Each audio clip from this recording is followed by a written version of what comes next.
Olá, eu sou o professor Dimas, da Universidade Federal do Maranhão, campus Pinheiro. Quero primeiramente agradecer a nossa equipe, a comissão científica, que nos possibilitou participar desse evento inovador. Agradecer de modo especial ao professor Dr. Ítalo Domingos Santiroc, que é o idealizador desse evento. E nesse momento, nessa oportunidade, eu gostaria de construir, juntamente com os que nos ouvem, com os que participam do evento, algumas reflexões sobre as epidemias ao longo da história, né? Bem como a questão da morte em si. Nós sabemos que a morte ela ronda todos nós, né? A morte é algo intrínseco ao ser humano. A morte ela caminha de mãos dadas com a vida, de tal forma que a cada dia que vivemos nós nos aproximamos um pouco mais dela. Cada dia que passa, nós damos mais um passo em direção à morte. E, logicamente, que a nossa sociedade é uma sociedade profundamente dualista, sempre tentou contrapor a ideia de vida e morte. Mas, na verdade, elas caminham de mãos dadas. Quando nós nascemos, nós começamos a morrer, e quando nós morremos, nós somos reintegrados enquanto substância à ordem do universo. Então, desta forma, nós sabemos que as epidemias, né, as doenças, as pragas, são episódios que cumprem uma ordem natural, mas que também se revestem de questões sociais, políticas e culturais. Não são transcendências, né, e nem frutos do acaso. São acontecimentos humanos, são acontecimentos históricos, né? São produtos das realidades produzidas pelo próprio homem, na medida que ele se intera, né? Com seus semelhantes, com o tempo, com o espaço, né? Isso é como a história, é o homem agindo no tempo, é o homem agindo no espaço, e se tornando vítima de suas próprias ações e atitudes. O que nós podemos ter como certeza é que mais cedo ou mais tarde todos nós retornaremos à ordem universal, né?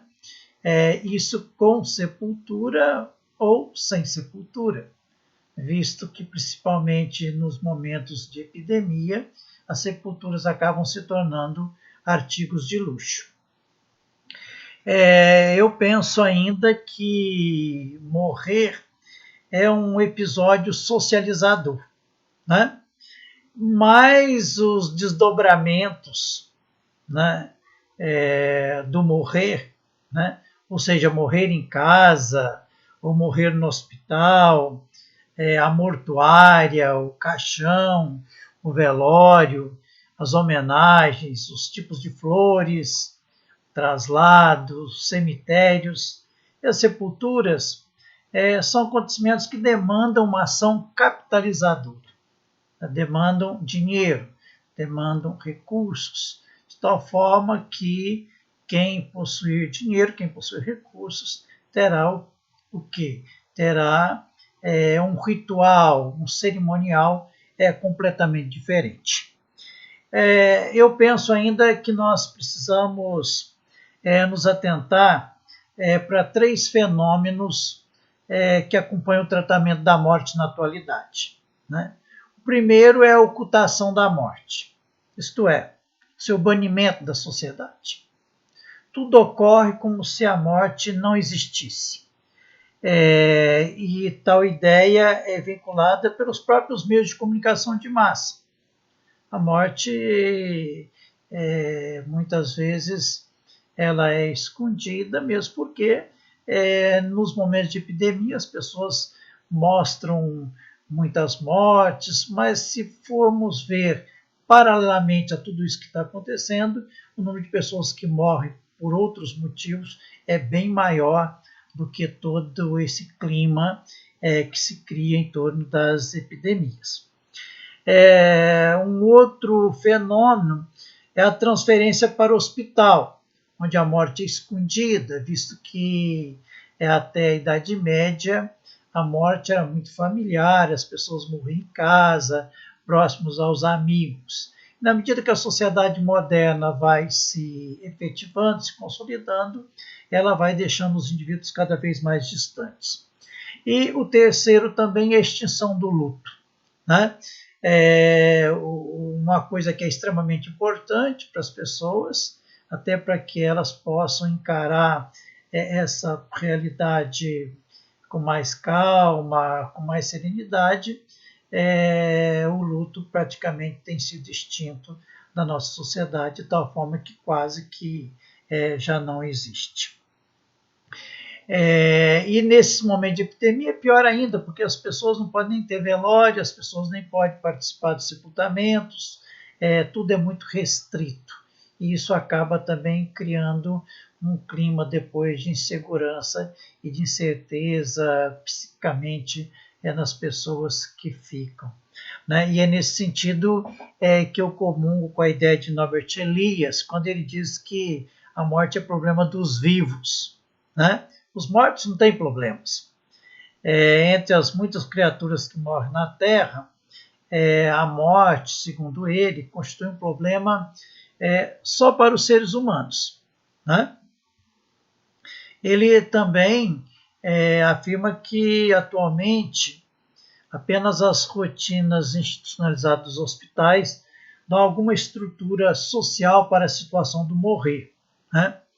Essas, no entanto, segundo ele, são, em sua maioria, destituídas de sentimentos e acabam contribuindo para o isolamento dos moribundos. Está na sua obra Solidão dos Moribundos. Ele também, nesse seu ensaio, ele atenta para o fato de que, sem que haja especial intenção, o isolamento precoce dos moribundos ocorre com mais frequência nas sociedades mais avançadas, e tratando-se de uma das fraquezas dessas sociedades. Né? É um testemunho das dificuldades que muitas pessoas têm em identificar-se com os velhos e com os moribundos. Também nos traz grandes contribuições outros historiadores, né, como Felipe Arries, que vai tratar da questão de tal forma muito interessante, quando ele afirma que até o século XX, né, a função atribuída à morte e a atitude diante da morte eram praticamente as mesmas em toda a extensão da civilização ocidental. Esta unidade foi rompida, segundo ele, após a Primeira Guerra Mundial. As atitudes tradicionais foram abandonadas, né, pelos Estados Unidos e pelo noroeste da Europa industrial, sendo substituídos por um novo modelo do qual a morte foi como que expulsa. Né? Em contrapartida, segundo ele, os países predominantemente rurais, que aliás eram muitas vezes católicos, permaneceram-lhes fiéis. O interdito da morte parece ser solidário com a modernidade, acompanhando os progressos da industrialização, da urbanização e da racionalidade. A sociedade ela produziu os meios eficazes para se proteger das tragédias cotidianas da morte, a fim de ficar livre para prosseguir em suas tarefas sem emoções nem obstáculos. De tal forma que nós podemos encarar no decorrer do próprio processo histórico, né, como é que as epidemias se constituíram nesse tempo todo. E a gente pode ver nesse quadro que nós elaboramos, né, um conjunto de epidemias que estiveram presentes ao longo da nossa história na vida das pessoas. desde a grande epidemia da antiguidade, que é narrada no livro de Tucídides, que na realidade é também um dos pais da história, ele nos narra a praga de Atenas, né? Assim como também, falando aí das civilizações clássicas, nós temos também a peste antonina, né? Que é mencionada, é estudada, uma tentativa de compreender do médico Galeno. E duas coisas que me chamam a atenção, né, nesses dois episódios. Na praga de Atenas, nós tivemos a morte de Péricles, né, o governante ateniense que foi vítima da praga de Atenas. A mesma coisa acontece com a peste antonina, sendo que uma das suas vítimas foi o imperador Marco Aurélio, né? E aí nós temos uma série de outras que são bem mais conhecidas e estão muito mais próximas da nossa realidade, como a peste negra, que é muito falada e discutida por vários historiadores, por literatos. Aí nós podemos ver o destaque para Boccaccio, Jacques Le Goff, que muito bem tratam dessas questões. Uma série de outras epidemias que nós tivemos ao longo da história. Algo que nos chama muita atenção é o caso da tuberculose, né?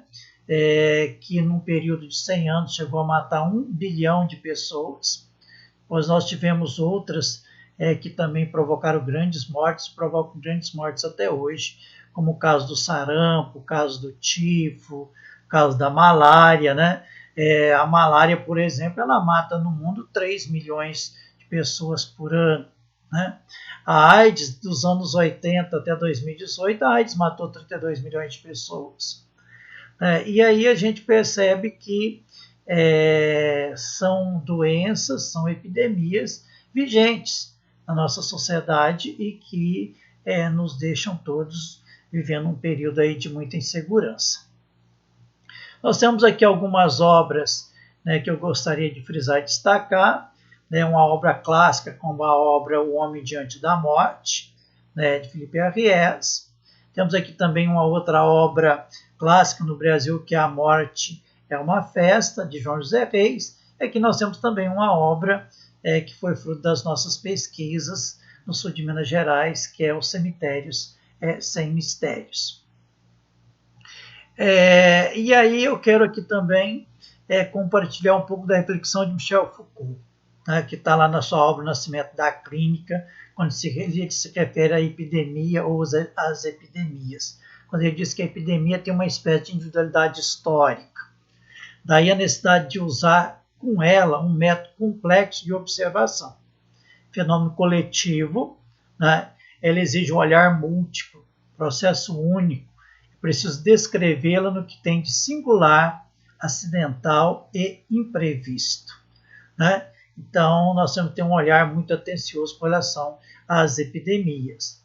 Nós temos aqui também, já foi muito destacado pelo professor Dr. Ítalo na sua apresentação, né, que é a questão das reflexões presentes na obra de Decameron, de Boccaccio, que nós não podemos aqui nos ater muito a essa questão, mas depois nós vamos disponibilizar essa apresentação também em PDF para quem quiser aprofundar os estudos e o conhecimento na área, né? Aqui um fato que muitas pessoas ainda não sabem, que eu gostaria de destacar, é o caso da peste negra, que envolveu, inclusive, o Papa Clemente VI, né? Quando ele convoca todos os fiéis para pedir clemência em Roma. E acredita-se que mais ou menos 1.200.000 peregrinos tenham atendido o pedido e tenham partido em direção a Roma. E isso é muito bem destacado pelo epidemiologista Afonso Diniz Costa Passo, que é professor da Universidade de São Paulo, de Ribeirão Preto, né, que menciona, que destaca, constrói essa reflexão, e ele inclusive frisa, mas que no meio do caminho, 9 em cada 10 peregrinos, cada 10 pessoas caíram mortos. Quem chegou em Roma, por sua vez, não viu o Papa, porque o próprio Papa preferiu ficar encarcerado com medo de se transformar em mais uma vítima da peste negra.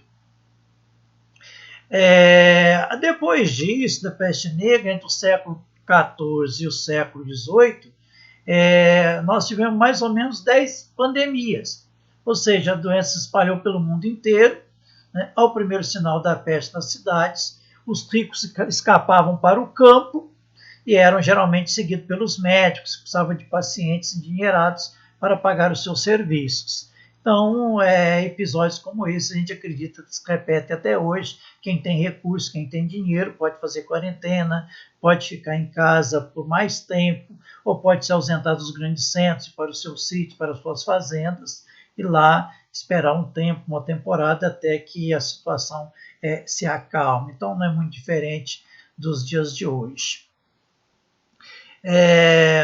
Um outro caso que eu gostaria de destacar e que é muito bem estudado por Castiglione, em 1947, quando ele diz que as medidas profiláticas recomendadas pela Faculdade de Paris, com relação à peste negra, compreendia a fumigação dos domicílios com incenso de flores de camomila, bem como as praças e lugares públicos, e que as pessoas deveriam abster-se de comer galinha ou carnes gordas e azeite. Não deveria dormir após a aurora, os banhos eram considerados perigosos e as relações sexuais eram fatais. O quarto dos doentes deveria ser lavado com vinagre e água de rosas. A gente vê que são procedimentos, se olhados na realidade de hoje, muito simplórios e sem muita efetividade. Eu consegui aqui também uma matéria interessante que trata a questão da peste negra. Isso é uma descoberta recente, né? Quando foi descoberta uma cova coletiva de vítimas da peste negra, um processo que ainda está sendo estudado e sendo analisado. Nós sabemos que uma das maiores dificuldades, no caso da peste negra, era dar uma sepultura aos mortos, né? Mesmo porque calcula-se que a metade ou 2/3 da população europeia tenha morrido.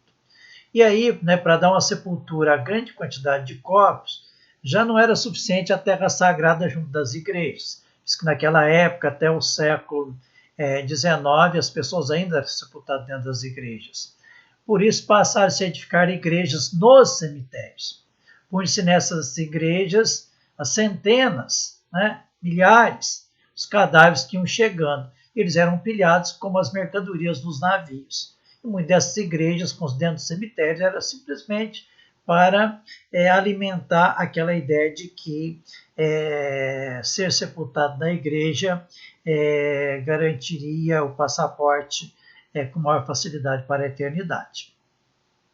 Nós sabemos que o que nós estamos vivenciando hoje, a epidemia do coronavírus, tem produzido muitas manchetes de jornais, e algumas, inclusive, nos deixa até que desolados. E, ao mesmo tempo, nos faz pensar, aonde é que estará a sepultura de cada um. Quem é que tem condições de ser sepultado nos cemitérios tradicionais, quem é que tem recursos, se é que os cemitérios também vão aceitar, porque nos casos epidêmicos, muitas vezes, são separadas alas nos cemitérios e são construídas sepulturas coletivas sem a mínima identificação dos seus mortos. Sem falar essa questão também, a dificuldade para as pessoas se despedirem. Muitas vezes as pessoas são impedidas de ir até o túmulo, até a cova, e as pessoas são sepultadas apenas pelos próprios coveiros. Uma outra manchete de jornal traz a ideia de que as covas aumentaram em 41% a previsão de gastos nos cemitérios. É hora de olhar a pandemia a partir do nosso lugar, As estatísticas das multidões nos oferecem um falso senso de igual vulnerabilidade ao coronavírus. As vítimas têm sexo, cor e classe. E aí nós temos os primeiros dados que são apresentados. As maiores vítimas, com certeza, serão os negros e os pobres, porque a nossa sociedade ela é profundamente desigual, e isso acaba se reproduzindo também nesses momentos de epidemia. A outra manchete de jornal, né, é um relato dos próprios coveiros, que diz que não é normal, né, o tanto que aumentou o trabalho nos cemitérios, tanto com relação ao fato de você ter que abrir covas, como também o fato de você enterrar e atender a todos com serviços funerários. Principalmente São Paulo, que hoje é o epicentro do coronavírus no Brasil. Uma outra manchete frisa que a pandemia altera a rotina de cemitérios no país, e com certeza isso vai generalizar, infelizmente, a tendência é que fique ainda pior, né? Isso não é nenhum negativismo, isso é ser realista. Uma outra matéria vai dizer que a pandemia também mudou a rotina de velórios e sepultamentos, mesmo porque não estão tendo velórios, ou quando tem, a visitação ela é mínima, pouquíssimas pessoas podem visitar e participar dos velórios, né? Uma outra manchete traz também que a pandemia mudou a rotina nos cemitérios de Araucária, no Paraná, isso falando ainda de Brasil, mas não só no Brasil, mas também em Nova York, né, vive o drama com necrotérios lotados e hospitais de campanha.